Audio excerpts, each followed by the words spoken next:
보편적으로 받아들이는 기독교의 표시는 뭡니까? 십자가입니다. 우리 아기 예수가 누우셨던 구유도 아니고요. 제자들의 발을 씻기셨던 수건도 아닙니다. 목수의 연장도 아니고 폭풍을 잔잔케 하고 베드로를 걷게 하셨던 그 배도 아닙니다. 십자가, 나무 짝대기 2개. 교회와 성도가 십자가를 우리 기독교 또 자신의 신앙의 중심으로 택하는 이유는 바로 우리의 모든 예수님 이해의 중심이 바로 십자가에 있기 때문입니다. 탄생도 중요하고 교훈도 중요하고 그분의 기적도 중요하지만 그러나 그분을 제대로 이해하려면 그분의 죽으심을 알아야 그분을 이해한다. 포사이트는 말합니다. 우리에게 그리스도는 바로 그분의 십자가를 의미한다. 천상에서 온 지상에서 그리스도께서 어떤 분이셨는가 하는 모든 것은 십자가에서 그분이 행하신 일에 용해되어 있다. 우리에게 그리스도는 바로 그의 십자가다. 그분의 십자가를 이해할 때까지는 그리스도를 이해하지 못한 것이다. 우리 예수님은 큰 소리로 운명하셨습니다. 다 이루시고 죄인들 가운데서 조롱받으면서 그분이 운명하시자 놀라운 일이 일어났습니다. 오늘 본문에 3가지가 나오죠. 첫째는 성소 휘장이 위로부터 아래로 찢겨졌습니다. 휘장은 성전의 가장 거룩한 가장 안쪽에 있는 지성소와 성소를 가르는 천막, 그죠? 커튼 휘장입니다. 성소가 휘장이 위에서 아래로 찢겨졌다는 말은 이거는 밑에서 사람이 찢었다는 말이 아닙니다. 이거는 하나님이 찢으셨다는 말입니다. 이 왜 찢으셨을까요? 유다 당국에 대한 하나님의 심판이었다. 더 중요한 것은 성전의 기능은 끝났다. 휘장의 기능이 뭘까요? 여기서는 안 된다는 겁니다. 더 많은 죄인들은 이곳은 들어올 수가 없다는 것. 이것은 제한구역이라는 것. 이거는 1년에 한 번씩 대제사장이 들어올 수 있는 곳이지 일반 사람들에게는 제한이 출입되어 있다는 것. 이게 휘장의 기능입니다. 근데 휘장이 찢겨졌다는 말은 뭐죠? 이제 누구나 들어올 수 있다는 겁니다. 제한구역이 없어진 겁니다. 어디를 향한? 하나님을 향한. 이 말은 뭘 뜻합니까? 우리의 죄가 이미 다 해결됐다는 걸 이야기합니다. 참 마음과 온전한 믿음으로 하나님께 나아가기만 하면 되는 겁니다. 두 번째, 지진이 발생했습니다. 땅이 진동하고 바위가 터집니다. 여기서 터졌다는 말하고 성수의 휘장이 찢겨졌다는 말하고 같은 겁니다. 갈라진 겁니다. 하나님이 가르신 겁니다. 여기에 무덤이 열렸습니다. 잠자던 성도들이 많이 일어났다 그랬습니다. 예수님 부활 후에 그들이 거룩한 성 예루살렘에 가서 사람들을 만났다 그랬습니다. 이것만큼 복잡하고 어려운 본문은 없습니다. 자던 성도들이 일어났다. 무덤이 열렸다. 이들이 일어난 건 그러면 부활로 일어난 건가? 그럼 이들은 예수님처럼 영원히 죽지 않고 어떻게 됐을까? 나사로처럼 일어난 겁니다. 소생인 겁니다. 나사로도 이미 무덤 문이 굳게 닫혔지만 우리 주님께서 나사로야 나오라 할 때 나온 거죠. 그러나 나사로는 부활이 아니라 소생, 다시 죽습니다. 이걸 통해 주님께서 뭘 보여주십니까? 독일의 유명한 신학자 폴 틸린이 이렇게 말합니다. 출생으로부터 죽음까지의 원리가 깨어진 것을 이야기하는 겁니다. 이제는 누구나 태어난 사람은 죽는 게 아닙니다. 죽지 않고 영원히 살 수 있는 새로운 세상이 되었다. 그리고 땅이 갈라졌다는 말은 뭡니까? 이제는 우리의 토대는 땅이 아니라 말씀이다. 땅에 기초한 세계가 아니라 이제는 하나님의 그리스도에 기초한 새로운 세계가 우리에게 만들어졌다. 그 기초 위에 자유가 있고 그 기초 위에 능력이 있고 그 기초 위에 하나님의 영광이 있다. 그래서 우리는 더 이상 언제든지 갈라질 수 있는 땅에 토대를 두고 살지 않고 주님의 말씀에 새로운 토대를 가지게 되었다. 이것이 바로 땅이 갈라지고 무덤에서 죽은 자든 일어난 그를 통하여 우리에게 보여집니다. 그래서 예수님께서 운명하시자 성수의 휘장이 위에서부터 찢겨지고 그리고 땅이 갈라지고 죽은 자들이 일어나게 되었습니다. 세 번째로 일어나게 되는데요. 이제 이방인이 죽게 돌아옵니다. 54절 같이 읽습니다. 백부장과 및 함께 예수를 지키던 자들이 지진과 그 된 일을 보고 심히 두려워하여 가로되 이는 진실로 하나님의 아들이었도다 하더라. 이는 진실로 하나님의 아들이었도라는 고백은 우리 예수님께서 사역의 절정일 때 이때 제자들이 고백한 내용입니다. 근데 이 고백을 지금 누가 하고 있습니까? 잘 보십시오. 백부장과 그와 함께 예수를 지키던 자들. 한 명이 아닙니다. 그와 함께 예수를 지키던 자들. 한 신학자는 이 고백을 보면서 이렇게 말합니다. 손에 피가 묻은 그들이 뚜벅뚜벅 걸어서 갈라진 휘장 성소 안으로 들어간다. 새 인류가 만들어진 겁니다. 새 인류입니다. 성소의 휘장이 찢긴 안으로 들어갈 수 있는 새 인류.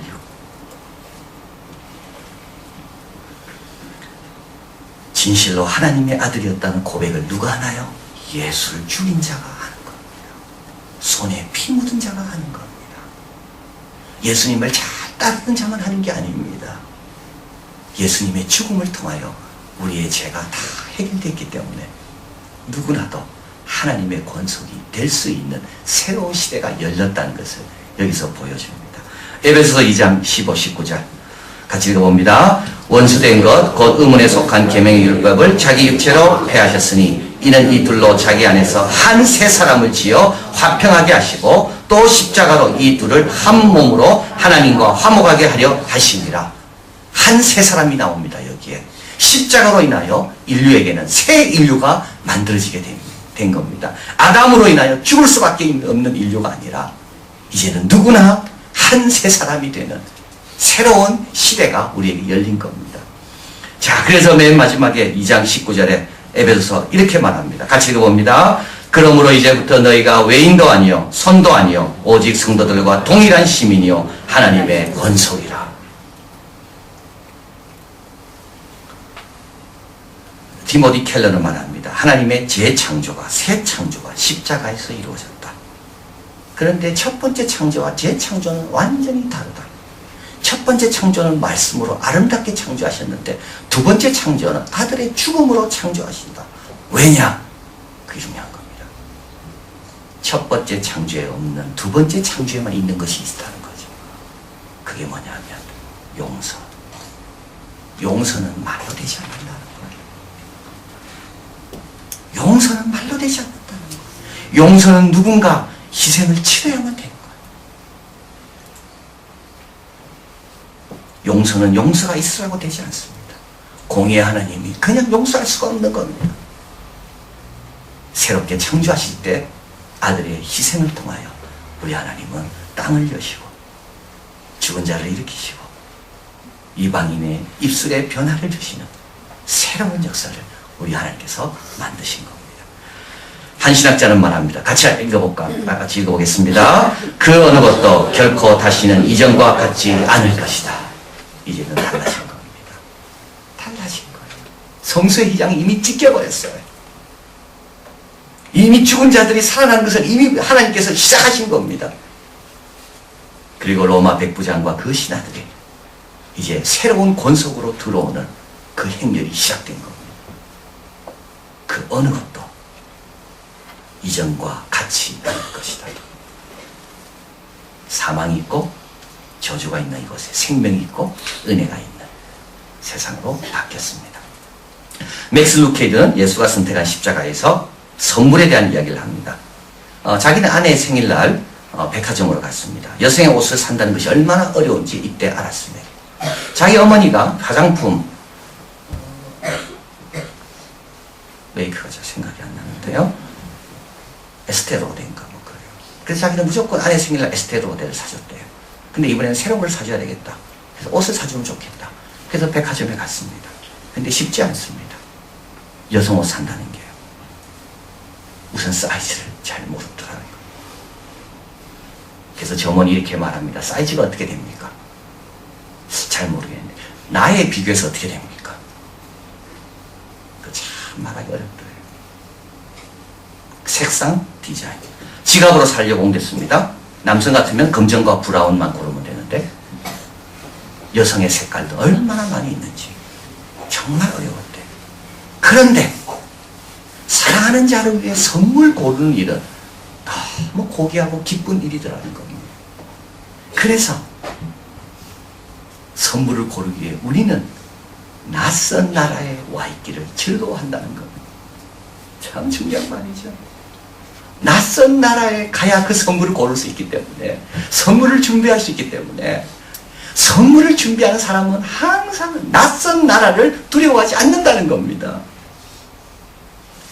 우리 부모님들이, 우리 청소년들이 가는 데 가서 선물을 고르기도 하고, 아내가 이분의 표현에 의하면 사냥용품에 가서 물건을 고르기도 하고,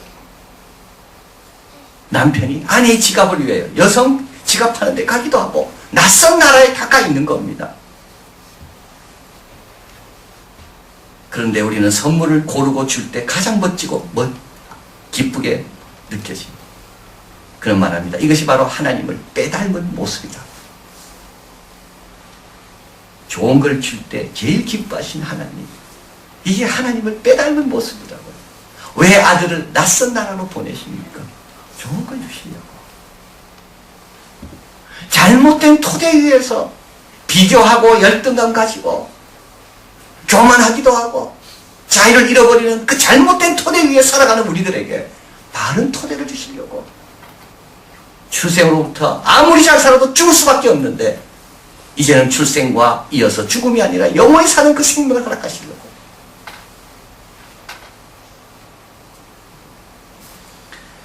맥스 루케는 이렇게 말합니다. 오 주님, 난감하고 당황스럽습니다. 이 모든 것이 저를 위해 하신 일입니까?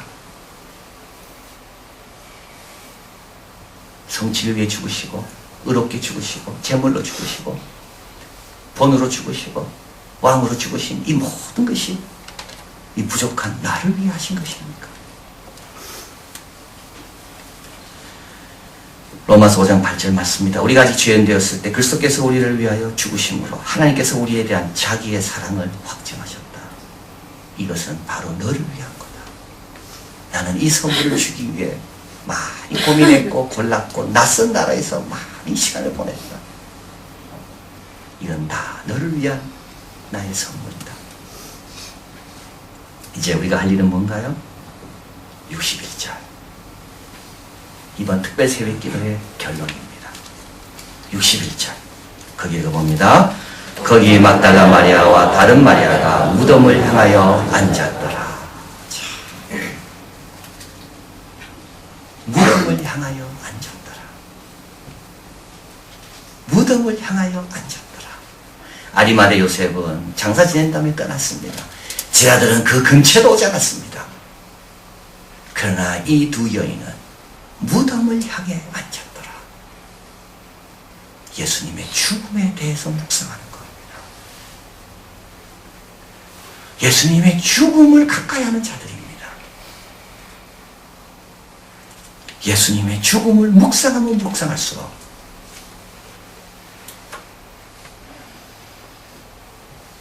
죽음의 소중함을 알게 되고 그분의 소중함을 알게 되고 한 알이 미리 땅에 떨어져 죽어야 많은 열매를 맺는다는 죽음의 가치와 능력도 알게 되고, 그리고 우리도 죽음을 두려워하지 않게 되는 것.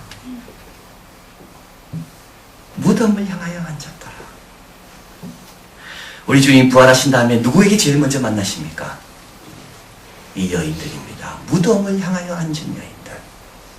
주님께서 부활하신 다음에 이 소식을 전하라고 누구에게 알려주십니까? 이 사명을 누구에게 줍니까? 무덤을 향하여 앉았던 여인들. 이 여인들은 다른 거 할 수 아는 게 없습니다. 아리마대 요셉처럼 돈이 없어서 수의를 살 수도 없습니다. 니고데모처럼 이 여인들은 당당에 가서 시체를 달라고 말할 수도 없습니다. 이 여인들은 멀리서 바라보다가 주님께서 무덤에 안장된 걸 본 다음에 무덤을 향하여 앉아있는 것밖에 할 수 있는 게 없는 겁니다. 여러분, 예수님의 죽음을 묵상하는 것이요, 우리에게 놀라운 역사를 이루는 열매를 가져다 줍니다. 왜냐하면 예수님의 죽음은 성취로서의 죽음이요, 의로운 자로의 죽음이요, 본으로서의 죽음이요, 왕으로서의 죽음이요. 예수님의 죽음은 제물로서의 죽음이기 때문에, 예수님의 죽음은 특별한 죽음이기 때문에 그 죽음을 묵상하는 자는 그분의 권능과 고난에도 동참하는 은혜를, 능력을, 준비를 하게 되는 겁니다. 이제 우리는 예수님의 죽음의 말씀을 오늘로 끝입니다. 이제 우리가 할 일은 뭔가요? 다 나를 위해 된 걸 믿고 이 여인처럼 죽을 때까지 무덤을 향하여 앉았더라. 이 여인들처럼 죽으심과 십자가를 가까이 하는 겁니다. 그럴 때 나를 위해 희생하신 주님을 더 사랑하게 되고, 그리고 주님 만날 준비를 더 잘하는 것이며 영광스러운 일에 쓰임받는 우리가 될 줄 믿습니다. 기도하겠습니다.